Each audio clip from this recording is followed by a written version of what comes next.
The Conversation France. In extenso, des chercheurs et des chercheuses qui décryptent les grands sujets. Un podcast pour mieux penser l'actualité. Comment définir et mieux comprendre les rapports que nous entretenons avec le numérique et ses outils ? Quelle interaction avons-nous vraiment avec nos téléphones ou nos tablettes ? Dans une série de 4 podcasts intitulés « Le numérique et nous » et réalisés avec le Collège des Bernardins, nous allons essayer de mieux définir les liens qui nous rattachent au numérique dans notre vie quotidienne. Pour ce second épisode, nous allons nous intéresser au selfie, ce miroir technologique, ce geste familier qui consiste à se montrer, à se raconter. Se préoccuper constamment de son image, de la façon dont on est perçu, gérer la représentation de soi, comment est-ce que ça transforme notre identité et notre rapport au monde ? Avec nous, pour discuter de ces sujets passionnants, nous avons Jacopo Bodini. Vous êtes chercheur en philosophie à l'université Jean Moulin Lyon 3 et vous collaborez avec le département humanisme numérique du Collège des Bernardins. Bonjour Jacopo Bodini. Bonjour et merci. Alors pour commencer, j'aimerais vous demander si le selfie existait avant le selfie. Je dirais que le selfie actualise aujourd'hui l'une des questions les plus importantes dans l'histoire de l'humanité, de la culture humaine, à savoir la question de l'image de soi. Bien évidemment, quand on pense au selfie, on fait tout de suite la liaison à des pratiques très proches du selfie, au moins d'un point de vue formel, comme l'autoportrait d'un peintre ou ensuite d'un photographe. Et bien sûr, il y a des éléments qui nous ramènent à ces genres de pratiques. Il y a toute une technique, il y a toute une manière de poser pour soi-même, de choisir comment se montrer et comment montrer sa propre pratique, sa propre technique aussi de représentation de soi-même. Mais je dirais que ce n'est qu'une petite partie de la généalogie du selfie. Dans cette généalogie, je mettrai sans aucun doute l'expérience du miroir, l'expérience spéculaire qui est une expérience qui forme la subjectivité. Je pourrais dire dans toutes les cultures humaines. On voit comment l'engagement matériel avec sa propre image, dont on voit les reflets dans les miroirs, nous permet d'identifier ce que nous sommes et nous permet justement de développer aussi avec ça une forme de subjectivité. Donc il y a les côtés du miroir et je dirais qu'en ce sens-là, le mythe de Narcisse nous fait comprendre comment cette question troublante de l'image de soi est une question qui s'enracine profondément, au moins dans la culture occidentale, parce que déjà, dans la Grèce antique, la question de l'image de soi posait des problèmes et avait besoin justement d'un mythe pour chercher de l'adresser de la bonne manière. Alors vous mentionnez Narcisse, ce qui nous renvoie forcément au narcissisme. Est-ce qu'on peut dire que le selfie est une manifestation de narcissisme exacerbé ? Je dirais que ça est l'interprétation la plus courante du phénomène du selfie. C'est une interprétation qui est dans le sens commun du phénomène, mais qui est renforcée aussi par plusieurs études scientifiques, surtout psychologiques et sociologiques, sur les selfies.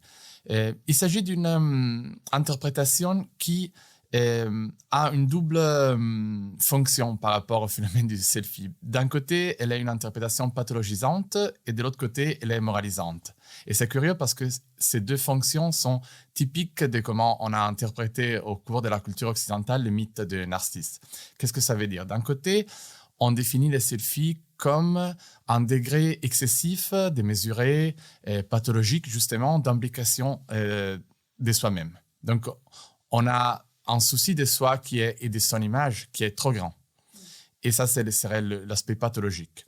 L'aspect moralisant, qui est presque paradoxal par rapport à l'aspect pathologique, est qu'en transformant les soi dans une image, il y aurait une sorte d'objectification du soi.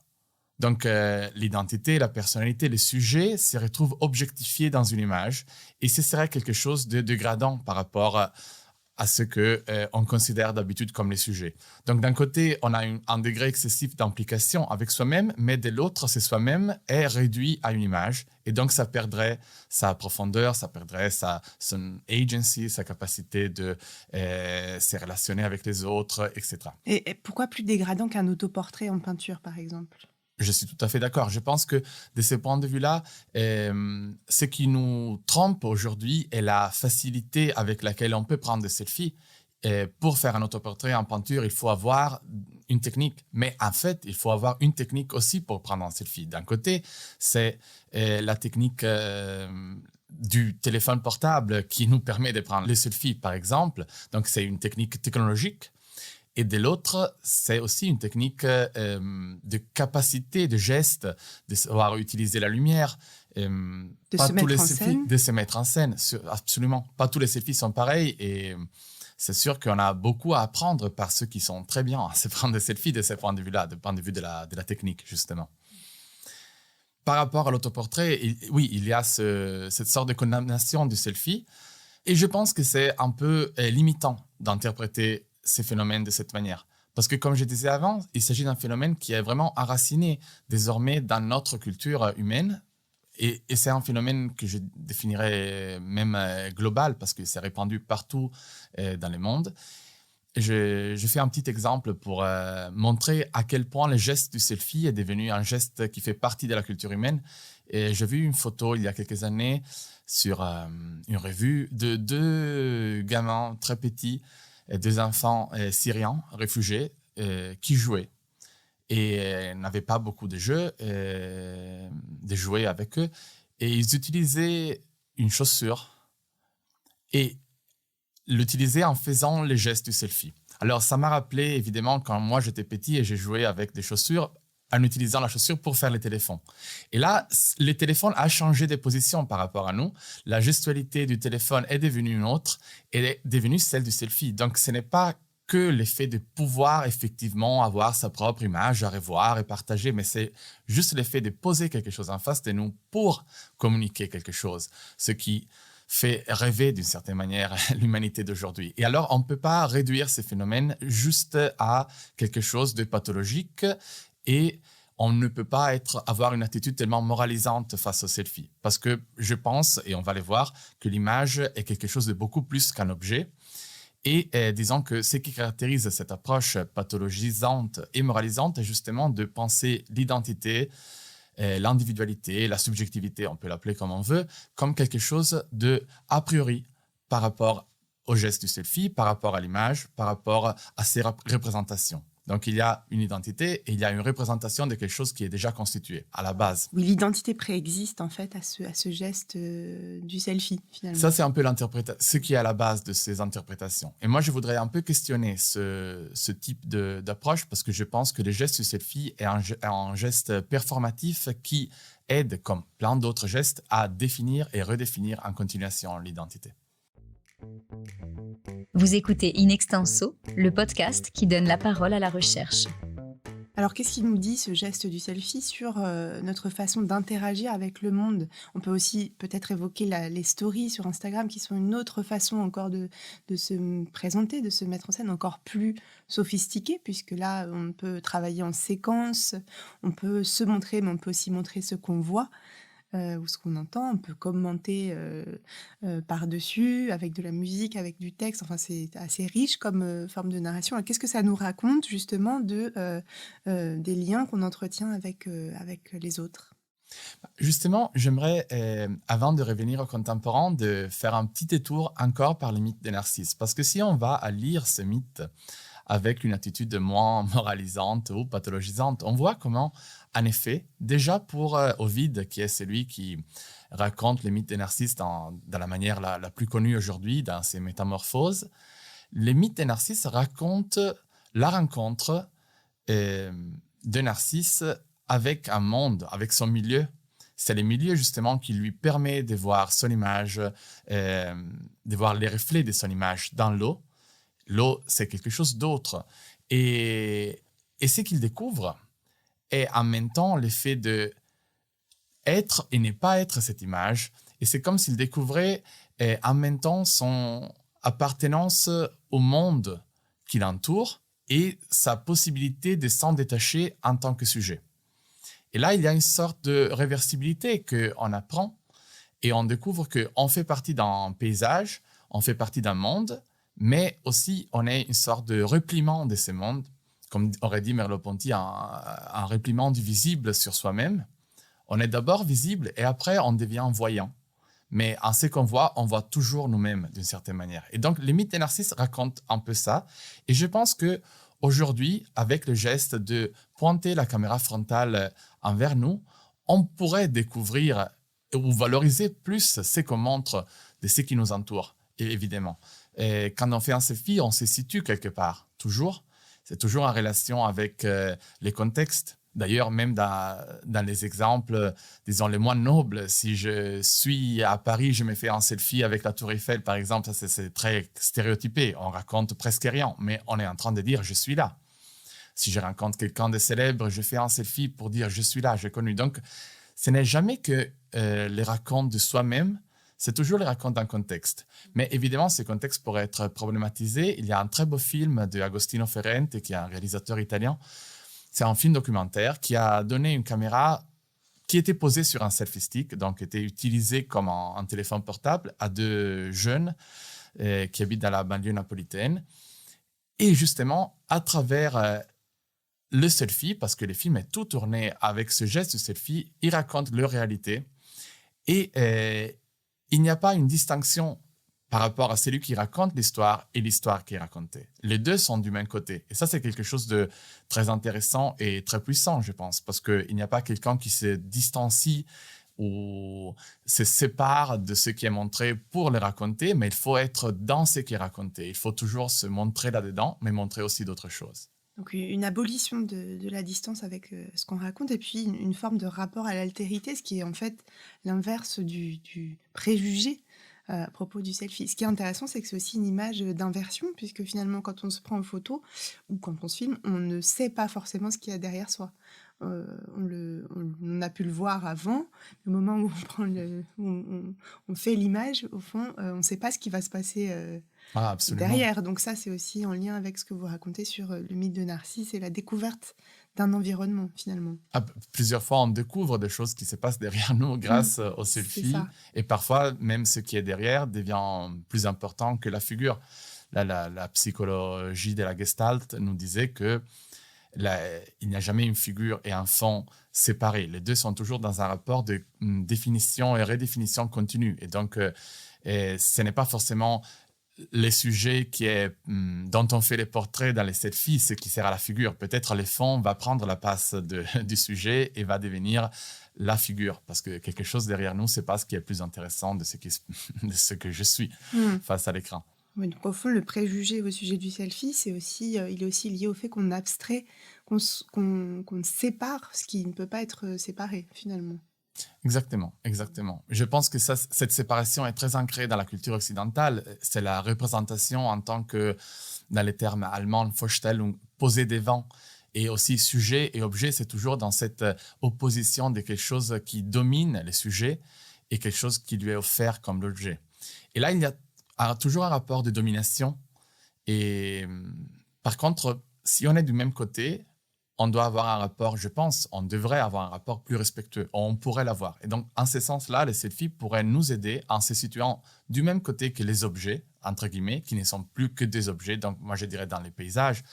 Lorsqu'on comprend qu'on est dans un même environnement, on doit avoir un respect différent de cet environnement. On le voit très bien avec la Terre. On a considéré la Terre un objet pendant des siècles. On l'a exploité et maintenant, on se rend compte qu'on est dans cette planète. Et cette planète, si elle va avoir des problèmes climatiques, par exemple, on va nous aussi faire partie de ces problèmes. Et on va avoir des problèmes à notre tour. Et les selfies pourraient nous aider à nous ramener dans les paysages d'une certaine manière. The Conversation France. Au fond, la pathologisation, la moralisation, elle est dans l'œil de celui qui interprète. Pas forcément dans l'œil de tous ceux qui regardent, mais dans une forme d'interprétation de ce qu'on voit. Tout à fait. Mais je pense que c'est important comment on interprète des choses parce que ça donne un sens à nos gestes. Moi, j'ai fait pas mal de workshops avec des lycéens Et lorsque leur parlais du selfie, il y avait toujours cette attitude moralisante et pathologisante au début, qui était l'idée reçue qu'ils recevaient de la société, de leurs professeurs, de leurs parents, et qu'ils perpétraient entre eux. Et moi, je me disais, c'est une chose qu'on fait tellement de fois pendant toute la journée, presque, et si on n'a qu'une idée tellement limitée, limitante de la chose, on ne va jamais en pouvoir tirer quelque chose de positif. Après, je ne dis pas que les selfies est forcément positif, mais je dis qu'il y a dedans les possibilités, les potentialités pour découvrir toute une série de relations qu'on entretient avec le monde et pour repenser ce type de relations. Pour que ça devienne un enrichissement de soi et du monde, en fait, il faut sortir d'une forme de culpabilité, ce qui m'offre une transition parfaite vers ma question suivante, un petit peu en lien aussi avec la religion, à savoir que le selfie, il a une dimension confessionnelle. Qu'est-ce que vous pouvez nous en dire ? Tout à fait.